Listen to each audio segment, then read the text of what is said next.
శృంగార హాస్యకరుణ రౌద్రవీర భయానక బీభత్సాద్భుత శాంతాశ్చ నవనాట్యే రసాస్మృతా. ఇప్పుడు నేనేం చెప్పానో మీకు అర్థమయ్యే ఉంటుంది కదా. హాయ్, అందరికీ నమస్కారం. Welcome to chit chat with acting guru. ఈరోజు ప్రతి యాక్టరు తప్పకుండా తెలుసుకోవలసిన అంశం 9 ఎమోషన్స్, అంటే 9 నవరసాలు. అదేనండి, చెప్పాను కదా ముందే, శృంగారము, హాస్య, కరుణ, రౌద్ర, వీర, భయానక, బీభత్స, అద్భుతం, శాంతం. ఈ 9 రసాల గురించి ప్రతి యాక్టరు డీటెయిల్డ్గా తెలుసుకోవాల్సిన అవసరం ఉంది. అప్పుడే యాక్టరు ఎగ్జాక్ట్గా తాను చెయ్యాలనుకున్న పాత్రని కరెక్ట్గా పోషించగలుగుతాడు. అయితే భరతముని నాట్యశాస్త్రంలో ఈ నవరసాల గురించిన ప్రస్తావన ఉంది. యాక్చువల్గా భరతముని 8 రసాలనే ప్రతిపాదించారు. ఆ తర్వాత కాలంలో కాశ్మీర్కి చెందిన అభినవ్ గుప్తుడు అనే ఒక స్కాలరు 9వ రసాన్ని, శాంతరసాన్ని ప్రతిపాదించాడనమాట.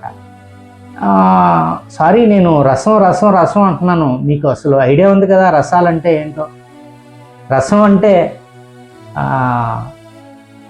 ఎక్స్ప్రెషన్స్ అండి. 9 ఎమోషన్స్, 9 ఎక్స్ప్రెషన్స్ అంటాం. అంటే శృంగార రసం, హాస్యరసం, కరుణరసం, రౌద్రరసం, వీరరసం, ఇట్లాగా 9 రసాలు ఉన్నాయి. అయితే ఒక్కొక్క రసం గురించి మనం అంటే ఆర్టిస్టులు ప్రతి ఒక్కరూ తెలుసుకోవాల్సిన అవసరం ఉంది. నవరసాల గురించి ప్రతి ఒక్కరూ ఆలోచిస్తారు, 9 ఎక్స్ప్రెషన్స్ బాగా యాక్ట్ చేయాలి, బాగా చేయాలి అని ప్రతి ఆర్టిస్టు కూడా అనుకుంటాడు.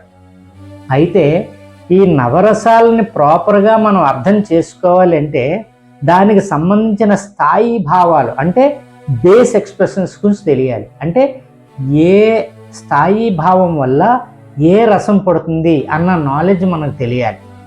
అది తెలియాలి అంటే భరతముని చాలా రకాల ఎక్స్ప్రెషన్స్ గురించి చెప్పారు. అయితే అందులో స్థాయి భావాలు, రసాలు, వ్యభిచారీ భావాలు, సంచారీ భావాలని రకరకాల అటువంటి వాటన్నిటిలోనూ ముఖ్యమైనది భరతముని చెప్పినటువంటి 8 రసాలు అన్నమాట. అయితే స్థాయి భావం అంటే దేని వల్ల మనకి ఆ పర్టికులర్ రసం పుడుతుంది అన్న విషయాన్ని ప్రతి ఆర్టిస్టు తెలుసుకోవాల్సిన అవసరం ఉంది. ఇప్పుడు ఫర్ ఎగ్జాంపుల్ శృంగార రసం ఉంది. శృంగార రసానికి స్థాయి భావం రతి లేక ప్రేమ, లవ్. అంటే ఈ రతి అనేటటువంటి స్థాయి భావం వల్ల మనకి ప్రేమ అనే రసం పుడుతుంది. సో ఈ స్థాయి భావాన్ని యాక్టర్గా మనం అర్థం చేసుకుంటే, అంటే ఎలాంటి సందర్భంలో మనకి ప్రేమ కలుగుతుంది, శృంగారం ఏ టైంలో ఎలాంటి పరిస్థితుల్లో మనకి శృంగారం పుడుతుంది అనేటటువంటిది దాని స్థాయి భావం రతి లేక ప్రేమ. దీనివల్ల మనకి శృంగార రసం పుడుతుంది. ఈ భావాన్ని, రతి అనేటువంటి భావాన్ని మనం మనలోకి ఆవాహనం చేసుకుంటే దాని రిజల్ట్ శృంగారం మనం అభినయించగలుగుతాం. ఓకే, అలాగే హాస్యరసం ఉంది. హాస్యరసానికి స్థాయి భావం హాసం. హాసం అంటే నవ్వు. అంటే అంటే హాసం అనేటటువంటి స్థాయి భావం మనం అర్థం చేసుకుంటే, దాన్ని మనం ఆవాహనం చేసుకుంటే దానివల్ల నవ్వు పుట్టించగలుగుతాం. అంటే హాస్యరసం అనగానే మనం నవ్వటం కాదు, మన వల్ల ఆడియన్స్ నవ్వటం. అర్థమవుతుందా? అలాగే శృంగార హాస్య కరుణరసం. కరుణరసం అనగానే జాలి, దయ అని జనరల్ మీనింగ్లో అనుకుంటారు. కరుణరసానికి మనం అర్థం చేసుకోవాలంటే దాని స్థాయి భావం ఏంటి అనేది తెలుసుకోవాలి. స్థాయి భావం శోకం. శోకం అంటే ఏడుపు. ఆ ఏడుపు అనేటటువంటి స్థాయి భావాన్ని నటుడుగా మనం అర్థం చేసుకుంటే దానివల్ల కరుణరసం పుడుతుంది. అంటే కరుణరసాన్ని మనం అభినయిస్తే ప్రేక్షకుడి కళ్ళల్లో నీళ్ళు రావాలి, ఆ ఫీల్ అది వాళ్ళకి రావాలి. అప్పుడే మనం పర్ఫెక్ట్గా దాని గురించి అభినయించిన వాళ్ళం అవుతాం అన్నమాట. తర్వాత శృంగార హాస్య కరుణ రౌద్రరసం. రౌద్రరసాన్ని స్థాయి భావం ఏంటి? కోపం, క్రోధం. అంటే కోపం, క్రోధం అనేటటువంటి స్థాయి భావం వల్ల మనకి రౌద్రరసం ఉత్పన్నం అవుతుంది. సో తర్వాత శృంగార హాస్య కరుణ రౌద్ర వీరరసం. వీరరసం అనగానే ఎట్లాగా అర్థం చేసుకోవాలంటే, మనం రసం గురించి అర్థం చేసుకోవాలంటే ముందుగా మనం తెలుసుకోవాల్సిన విషయం స్థాయి భావం. సో వీరరసాన్ని స్థాయి భావం ఉత్సాహం. ఉత్సాహం అనే స్థాయి భావాన్ని మనం అర్థం చేసుకుంటే వీరరసాన్ని ఆడియన్స్లో వచ్చేటట్టుగా మనం అభినయం చేయగలుగుతాం అన్నమాట. శృంగార, హాస్య, కరుణ, రౌద్ర, వీర. తర్వాత భయానకం. భయానకం అందరికీ తెలిసిందే. భయానకానికి స్థాయి భావం భయం. భయం వల్ల భయానక రసం ఉత్పన్నమవుతుంది. తర్వాత శృంగార, హాస్య, కరుణ, రౌద్ర, వీర, భయానక, బేభత్స. చాలామంది బేభత్స రసం దగ్గర అర్థం చేసుకోవడానికి ఇబ్బంది పడతారు.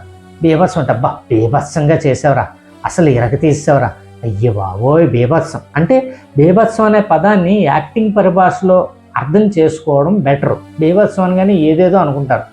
సో ఇది జనరల్ వాడుకలో బేభత్సం అనే పదం యాక్టింగ్కి అప్లై చేస్తే మనం కరెక్ట్గా అర్థం చేసుకోలేము.